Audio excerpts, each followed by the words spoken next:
My gosh, I do amuse myself. I just made a little video, I don't even know how, of this big Kembo that I had a photo of from years ago. And I put like sparkles and like zoom in, zoom out. I don't even know how I did it.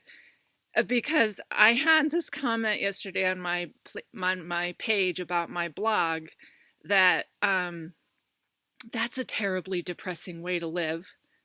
And I was like, oh, maybe I'll just take a picture of like a multicolored aerosol in the sky that comes out like rainbow colors and call it 5D and say that I did my grid work and shame you if you can't feel the incoming energies too and say that I have ascended. I don't know what to tell you folks, but if you read my blogs and think that that's a depressing way to live, that's your way.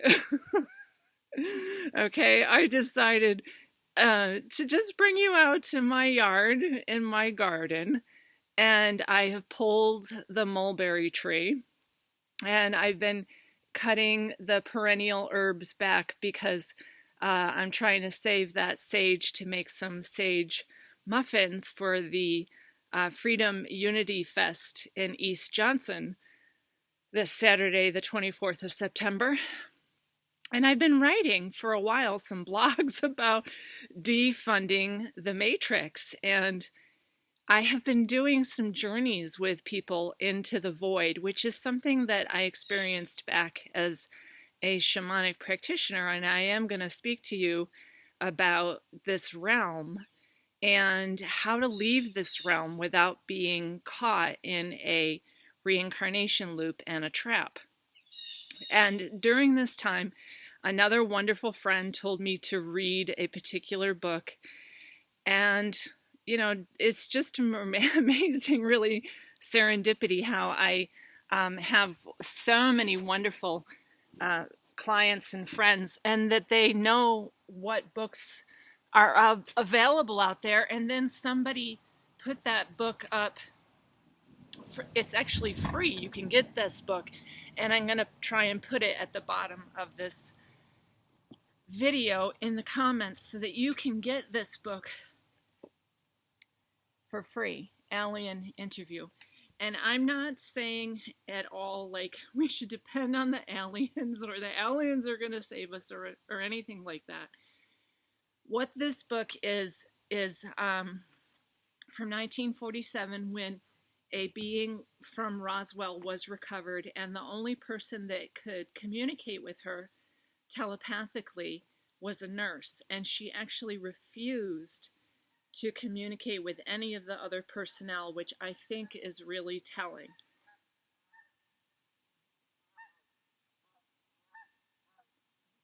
Do you hear the geese?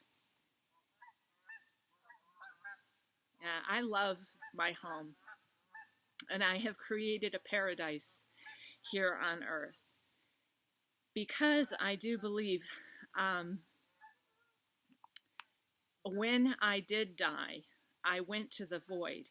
And what I now understand is that those of us who can leave this place and exit through the void can recover the knowledge of who we are as souls and not be trapped by the matrix. So one of the things that I'm offering right now is called a dismemberment journey. When you leave here, there is a trap that you basically hit an electronic fence. And the electronic fence is probably based on you leaving your body either abruptly or leaving your body with attachments or some kind of fear or trauma. It signals an electronic fence. So when I do the dismemberment journey, it is a function of me being an elder care provider, of being able to walk people through death when they're actually dying in a very calm, relaxed way, so that they're not afraid of leaving the body blanket behind. But in shamanism, that is called a dismemberment journey, where you can let go of the body, but of course still be the soul that you are, and release the body and go to the infinite void, and then actually totally remember who you are in the infinite void. And it is just the black fabric of space, which is why I'm wearing black right now, so that you can feel and also accept that the color black, the shimmering, beautiful, ecstatic place, is where we all come from. And when I died, that's where I went. I did not go to any guides or God or angels or gates or galactics or other universes or anything. I went to the black fabric of space. So when I do the dismemberment journey, I just release my body step by step and go to that black fabric of space. And then I immerse myself in that. I remember that primal waters of ecstasy that we all came from in the souls that we are. And then I do come back and I do put my body back with the full remembering. So in a way, it's a different way of doing a soul retrieval. The way I was taught to do soul retrieval with Sandra Ingerman's method was to go out to each pocket of trauma and gather back a piece of the soul. But when you do that, you're actually bringing a traumatized piece of your soul back. So I don't do soul retrievals like that anymore. The way basically I do this is I don't receive pockets of soul that have been traumatized. I just take you back to the black fabric of space, let you remember who you are before all these layers of amnesia and trauma that happen again and again on Earth. And it's a beautiful experience. It's very peaceful. And the people who have done it with me, both in person or I've started to do it on Skype or Zoom or on phone, they have an experience of complete relief, of just oh gosh, yes, that is where we come from. Okay, so the geese went by and it signaled kind of a deeper layer of what I wanted to tell you today, but I want to go back to this book.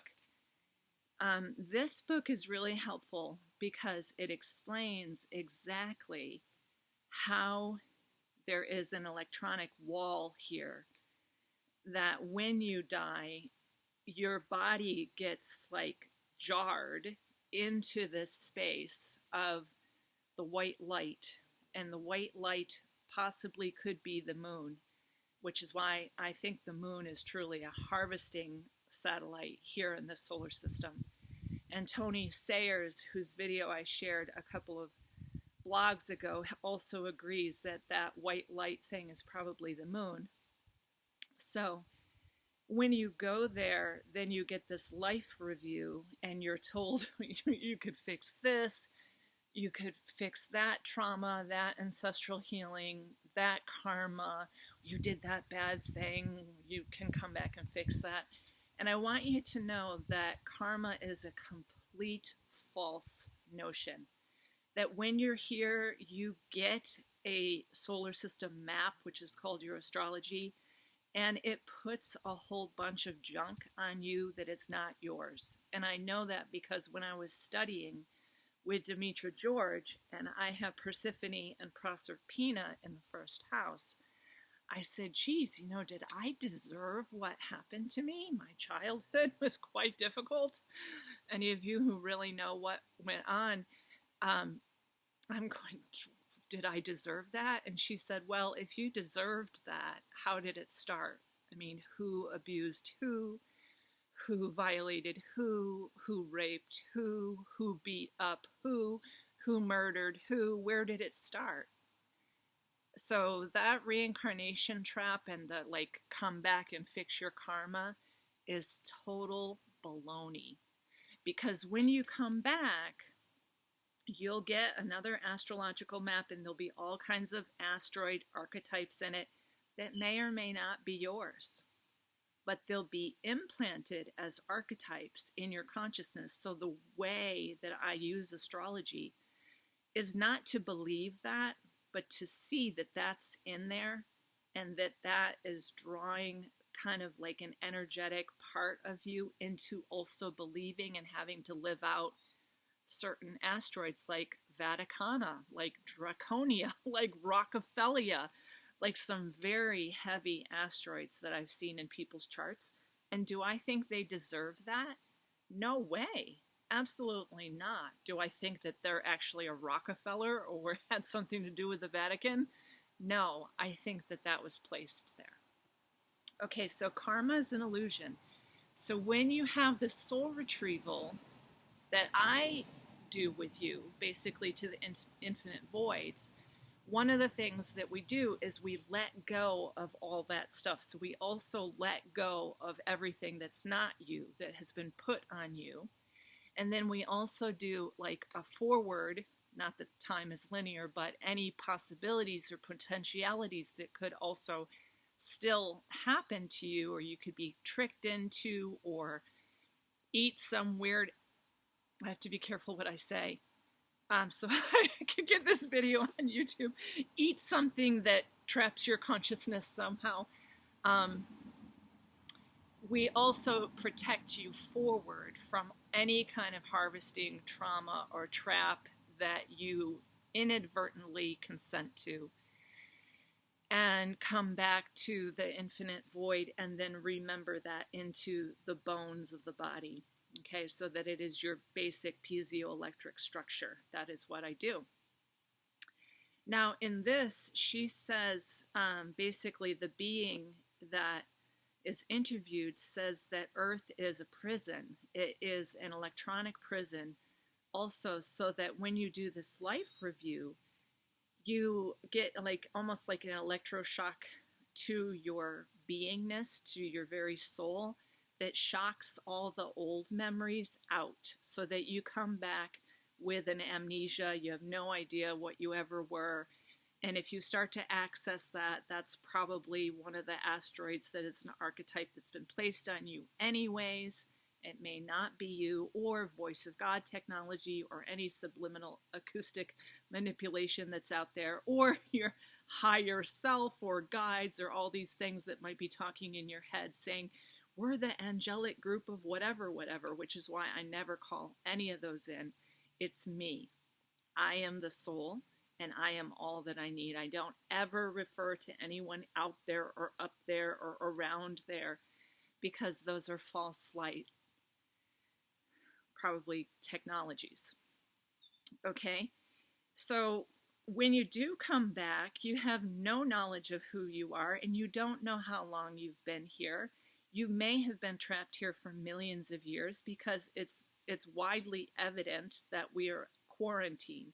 If you just look at, Dan Willis just did something that I put in my last blog on Rumble about the secret space program, and like high-level military clearance personnel tell again and again how they've seen all kinds of UFOs and alien spacecraft, or actually reverse engineered alien spacecraft, or like Cliff, I think his name is Clifford actually, he brought beings because he was an empath and he actually communicated with beings. We don't receive these technologies or these reverse engineered spaceships because we're in a prison. We're in a quarantined Earth, and we are not just here who are Earthlings like the original Hyperboreans or Lemurians. We've been here for millions of years, and we are divine beings. But we got then quarantined here with all the criminals. Okay? So Earth became a prison, not because we did something bad, but yes, the Holocaust of Lemuria was a trick and a trap and some genetic manipulation that caused Lemuria to fall. And then we all became imprisoned here. And now they put all the perverts and insane criminals from the whole galaxy here with us, which is why it's this big, weird melting pot with psychotics and then also just very divine heart beings who love. But what you will also notice about when you're here is that the more times that a being gets wiped, they become almost like zombies, like kind of robotic. And so I'm feeling kind of alone here. I'm really feeling very alone in that there aren't a whole lot of heart-centered people to relate to. And then there's the whole 5D people who want to shame you because you don't feel the incoming energies and you don't do your grid work and you didn't whatever. I'm just like, people, don't you realize you're in another trap? You're in another matrix, no matter what you call it. Maybe you call it like the Christic. And I realized that that is whatever profound beings handed over the Christic geometries, they have just handed it over to the demons. So I'm not sure what is going on here, but I'm sure that I'm leaving. I'm sure that as much as my home is a paradise, I have made it a paradise, but a lot of people on this planet do feel like they're in Alcatraz. They're in, apartments in big cities that are going to the CBDC situation soon. And I just really need to get this video up to communicate with you all. So I have to be careful what I'm saying because I have 2 strikes against me and my whole channel could be taken down with all the beautiful videos that I've made in my garden and everything. So it's important also to realize that this quarantine, no matter how many 5D people say that we're ascending, it's not possible to have vertical ascension. It is not possible. We are in a black hole harvesting system, and Meta, as far as I know, is going to trap those consciousnesses in a holographic prison that they won't even have bodies. They won't have access to a garden. They won't have access to the birds. They won't be able to see the horses. They're not going to be allowed to drive cars because of their alleged carbon footprint. So that prison is something that I don't know if you would be able to get out of because it will continue to basically traumatize. And to get out of here, you need an enormous amount of soul power, like they call it quantum. You can see me. You can feel me. You can, like, maybe I'm not trying to shame you that you're not, like, in my frequency, but just look. I mean, this is my life. And when I'm writing these blogs about this being a prison, it's not because I'm suicidal. It's because I knew this from many years ago that I was not coming back. And that's what I wrote in the blog. In 2016, I was walking up Densmore and saying, I'm not doing this again. But I think I came through the void. I wasn't like coming through the Orion gate or something. I came through the void, and that's why since I was a child, I knew what was going on here and made the choices that I did, which I've explained in other videos. So everyone who comes here gets basically an imprint, and your job here is to find out what that psyop is. That's a psyop. A lot of people who are recently imprisoned here think that they are fabulous galactics and that they're on a mission and their mission is profound. But if you notice those people, one thing I see about them again and again is they only respond to like high vibe positive things because they feel like they're on a mission. And so their mission only includes saying really nice things, which concerns me because that's called a mirror technology. So what that means is when they came through, they got a mirror technology. So instead of being able to see like that chem bow around the sun that you just took a picture of is likely some very nefarious nano stuff, particles. And you're taking a picture of it like it's an ascension energy. And they can't see anything else because of the mirror technology. They only see this all is good and that were growing and evolving and ascending. And, I got to tell you that I did that for a little while, which is why I know that that's fake. And when my children came in, I also was absolutely sure that they were brilliant geniuses that were avatars and were going to save this whole planet. And let me tell you, I have amazing children, and you can see how they were raised. And just yesterday, Rose and I went apple picking, and we went for a hike in the woods, and we had a really nice time down at the lake, and just being Mom and Rose. And Rose has this whole new fabulous gardening clientele that she was doing a quick interview with at 4 p.m. And I listened to her and I was like, wow, she is profound. But at the same time, I had a really serious talk with her that I'm not coming back, that I am not coming back. And Rose has been one of my main teachers here because her teenage years were quite difficult, and I only see it getting more and more difficult for the children here, and I have been very clear about what that agenda is. So I have made it clear with Rose that I'm not coming back, and that there are trillions of other beautiful Earth-like planets. So the other trick and trap here is that it is so beautiful and it is so Mama Earth that you think that this is it. This is not it. This particular Earth, which is explained in this book really well, is definitely a prison. This one is particularly quarantined, and the insane and the criminals and the revolutionaries and the perverts are here with some beautiful Earth humans. But usually planets out there are very homogenous, like they are one group. Like if you read his Dark Materials about one realm that Lyra and Will go into, and it's like the elephant people. So really, usually planets are beautiful and the trees are singing and the people are harmonious, and not this kind of unhomogeneous, all different types.